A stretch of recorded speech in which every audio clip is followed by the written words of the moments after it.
దేవుడా రక్షించు నా దేశాన్ని పవిత్రుల నుండి, పతివ్రతల నుండి, పెద్ద మనుషుల నుండి, పెద్ద పులుల నుండి అంటూ బాలగంగాధర తిలక్ అప్పుడెప్పుడో రాసిన కవితను ఇప్పటికీ తాజాగానే అన్వయించుకోవచ్చు. అయితే ఆ కవిత కేవలం మన దేశానికే అతికించినట్టు సరిపోతుందనుకుంటే పొరపాటే. బంగ్లాదేశ్లో అంతకు మించిన దారుణమైన పరిస్థితులు చోటు చేసుకుంటున్నాయి. ఉన్నది ఉన్నట్టుగా మాట్లాడే మేధావుల గొంతు ప్రజాస్వామ్య సౌధాల సాక్షిగా అణచివేయబడుతోంది. తన కవిత్వం ద్వారా నూతన ప్రపంచాన్ని ఆవిష్కరించాలనే బలమైన భావనతో అనేక పుస్తకాలు వెలువరిస్తున్న తస్లిమా నస్రీన్కు తన సొంత గడ్డ మీదనే మరోసారి పరాభవం ఎదురైంది.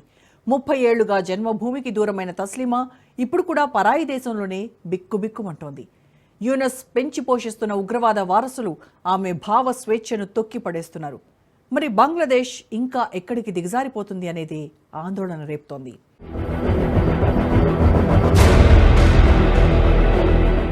తస్లిమా నస్రీన్ భావస్వేచ్ఛపై మళ్లీ దాడి.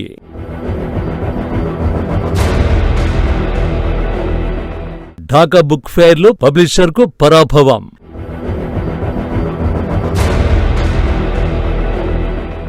ఉగ్రమూకల దాడితో ధ్వంసమైన స్టాల్.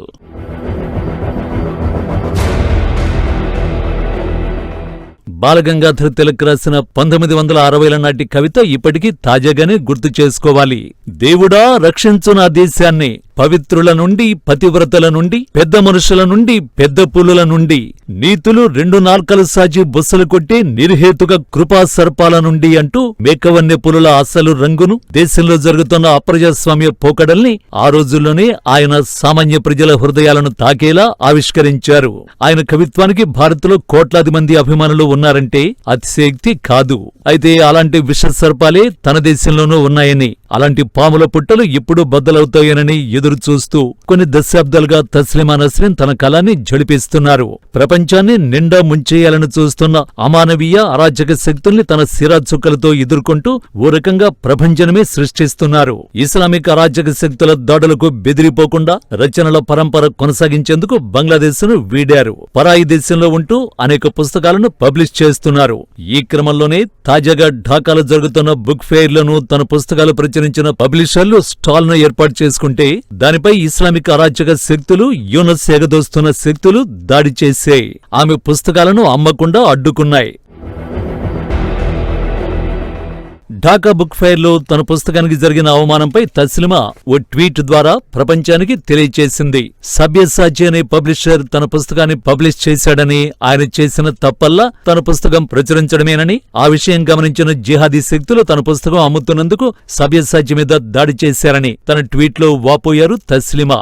ఇక ఆ పుస్తకాలను సబ్యసాచి స్టాల్ నుంచి తొలగించినప్పటికీ ఇతర ఏ పుస్తకాలు కూడా అమ్మకుండా మొత్తం స్టాల్ ని ధ్వంసం చేశారని, ఇది బంగ్లాదేశ్ లో వర్ధిల్లుతున్న భావ ప్రకటన స్వేచ్ఛ అంటూ అభివర్ణించింది తస్లిమా. బంగ్లాదేశ్ పాలకుల కుట్ర వల్లే ఇది జరిగిందని, యూనస్ ఆదేశాల కారణంగానే పోలీసులు ప్రేక్షక పాత్ర వహించారని ఆరోపించింది.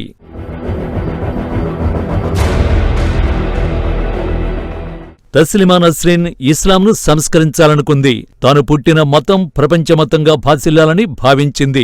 అందరూ హక్కును చేర్చుకునేలా ఉండాలని కలలు కంది. ఒక రకంగా ఇది భారతదేశంలో హిందూయిజంలో ఉన్న కొన్ని దుష్ట దురాచారాల మీద తిరుగుబాటు చేసిన అనేక మంది సంస్కర్తలు చేసిన ఉద్యమాల్లాంటి చర్యే. ఇస్లాంలోని దురాచారాలు రూపుమాపాలన్న ఉద్దేశంతో రచయిత్రి తస్లిమా తన రచనలను ఆ విధంగానే కొనసాగించింది. ఆద్యంతం ఆసక్తి రేపేలా ఉండే ఆమె నవలలో ఇస్లామిక్ ఛాందస్యవాదులకు నచ్చలేదు. ఆమె రచనలే ఇస్లాంకు వ్యతిరేకంగా భావించారు. ఇస్లాం సంప్రదాయంలో మహిళలకు జరుగుతున్న అన్యాయాన్ని, కుటుంబాల్లో జరుగుతున్న వివక్షను తీవ్రంగా నిరసించారు. మహిళల హక్కులు, మత సంస్కృతి, ప్రపంచంలో ముస్లిం అరాచకాలపై వెల్లువెత్తుతున్న అభిప్రాయాలను ఆసరా చేసుకుని రచనలు చేశారు. ఆమె రచనలపై కక్షగట్టిన ఇస్లామిక్ సంస్థలు, మత పెద్దలు అనేక సందర్భాల్లో ఫత్వాలు జారీ చేశారు. ఓ రకంగా ఆమెను ఇస్లాం నుంచి వెలివేశారు. దీంతో ఆమె ఎక్కడ కనిపించినా ఆమె మీద దాడులు జరగడం పరిపాటిగా మారింది. ఆమె మీద దాడి చేయడం జిహాదీ శక్తుల జన్మహక్కుగా మారిందంటే అతిశయోక్తి కాదేమో.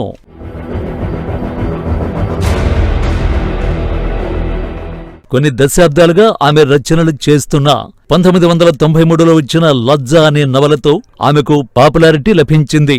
ముంబైలో జరిగిన బాంబు పేలుళ్లకు సమాంతరంగా బంగ్లాదేశ్లోని చాలా చోట్ల, ముఖ్యంగా ఢాకాలో హిందువులపై మారణకాండ చోటు చేసుకుంది. ఆనాటి మారణకాండలతో కలత చెందిన తస్లిమా అదే అంశాన్ని ఇతివృత్తంగా చేసుకుని లజ్జ అనే పేరుతో నవలగా మలిచింది. అది హిందువుల పట్ల సానుభూతిగా ఉందని ఆగ్రహించిన ఇస్లామిక్ శక్తులు ఆమెను టార్గెట్ చేశాయి.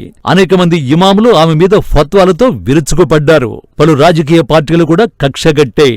ఆమె మీద భౌతిక దాడులు అనేకసార్లు జరిగాయి. దీంతో ఆమె ఇక బంగ్లాదేశ్ లో ఉండకుండా విదేశాలకు వెళ్లిపోయింది. 10 ఏళ్ల పాటు యూరోపియన్ కంట్రీస్ లో తలదాచుకుని 2004లో భారత్ వచ్చింది. కోల్కతాలో ఆమెను హౌస్ అరెస్ట్ చేశారు. ఆమె ఎక్కడికి వెళ్లకుండా, ఆమె తన భావాలను కూడా బయటకు స్వేచ్ఛగా చెప్పుకునే వీలు లేకుండా ఆనాటి భారత పాలకులు కూడా ఆంక్షలే విధించారు. అయితే ఆ తర్వాత కూడా తాను ఆశ్రయం పొందడానికి అనుమతించాలని కోరినా నాటి పాలకులు అందుకు అనుమతించలేమని చేతులెత్తేశారు. ఆమె మీద మతపరమైన అభియోగాలు ఉన్నాయని, ముస్లింల ఆగ్రహానికి ఆమె గురయ్యారని, అందువల్ల ఆమెకు తాము రక్షణ కల్పించలేమని అప్పటి ప్రభుత్వం తప్పించుకుంది. దీంతో ఆమె ఇంగ్లాండ్, ఫ్రాన్స్, స్వీడన్ వంటి యూరోపియన్ దేశాల్లో తలదాచుకుంటోంది. తాజాగా ఫ్రాన్స్ లో ఉంటూ తన రచనా వ్యాసంగాన్ని కొనసాగిస్తున్నారని విశ్వసనీయ సమాచారం. ఇలా 3 దశాబ్దాలకు పైగా ఆమె తన మాతృభూమికి దూరమై బతుకు వెళ్లదీస్తోంది. అయినా ధైర్యాన్ని, పట్టుదలను వీడక రచనాయాత్ర మాత్రం కొనసాగించడం విశేషంగా చెబుతున్నారు. ఇక 2007లో ఆమె ఓసారి హైదరాబాద్ రావడం జరిగింది. ఆమెపై అప్పటికే ఫత్వాలు జారీ చేసి ఉన్నారన్న ఆగ్రహంతో ఆమె భావ ప్రకటన అనేది ఇస్లాంకు వ్యతిరేకంగా ఉందంటూ హైదరాబాద్లోని ఇస్లామిక్ శక్తులు కూడా దాడి చేశాయి.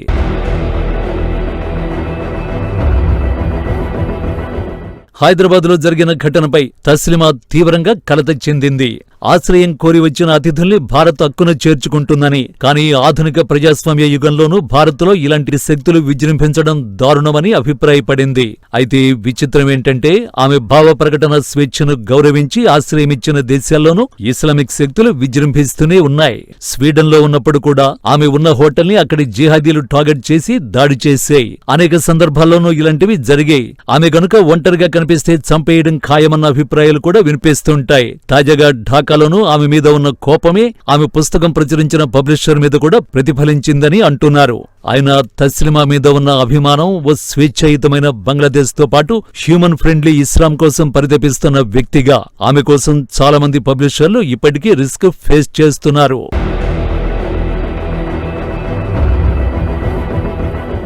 ఇక బంగ్లాదేశ్లో నెలకొన్న తాజా పరిస్థితుల్లో అసలు ఆ దేశం ఎందుకిలా గాడి తప్పింది, ఒక్కసారిగా ఎందుకిలా పూనకంతో ఊగిపోతుంది అన్న విషయం ఆందోళన రేపుతోంది. ఇప్పుడున్న ఈ స్థితి నుంచి మరింత ప్రమాదకరంగా బంగ్లాదేశ్ మారిపోతుందా అన్న అనుమానాలు వ్యక్తమవుతున్నాయి. ఇటీవల అమెరికా అధ్యక్షుడు డొనాల్డ్ ట్రంప్ పగ్గాలు చేపట్టాక బంగ్లాదేశ్ పరిస్థితిని కూడా ఉటంకించారు. యుఎస్ఎయిడ్ పేరిట అక్కడి ప్రజాస్వామ్య ప్రభుత్వాలను కూల్చేందుకు అరాచక శక్తులకు భారీ ఎత్తున సొమ్ము ముట్టిందని, శ్రీలంకలో ప్రభుత్వం మారడానికి, బంగ్లాదేశ్లో ప్రభుత్వం మారడానికి యుఎస్ఎయిడ్ కారణమని కుండ బద్దలు కొట్టారు. ఉక్రెయిన్ కు అదే పద్ధతిలో భారీ ఎత్తున సొమ్ము ముట్టిందన్నారు ట్రంప్. అయితే ఇండియాలో మాత్రం జార్జి సోరోస్ పాచికలు పారకపోవడం ఊరట చెందే అంశంగా పేర్కొంటున్నారు. బలమైన శక్తిగా ఎదిగిన మోడీ తన దగ్గరున్న టీంతో అనేక దుష్ట శక్తుల్ని ఎదుర్కొంటుండడం వల్లే ఇక్కడి ప్రభుత్వం కూలకుండా ఆగిందన్న వ్యాఖ్యలు సర్వత్రా వినిపిస్తున్నాయి.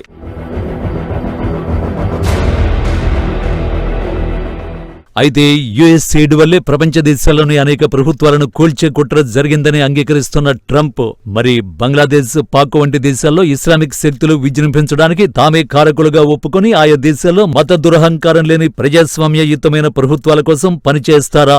అన్నింటికన్నా ముఖ్యంగా తాను పగ్గాలు చేపట్టక ముందు ఓ సందర్భంలో తనకు హిందువులన్నా, భారతదేశమన్నా ప్రత్యేకమైన అభిమానమని చాటుకున్న ట్రంప్ బంగ్లాదేశ్లో మైనారిటీల రక్షణ కోసం ఎలాంటి చర్యలు తీసుకుంటారు అన్న ప్రశ్నలు ఉదయిస్తున్నాయి.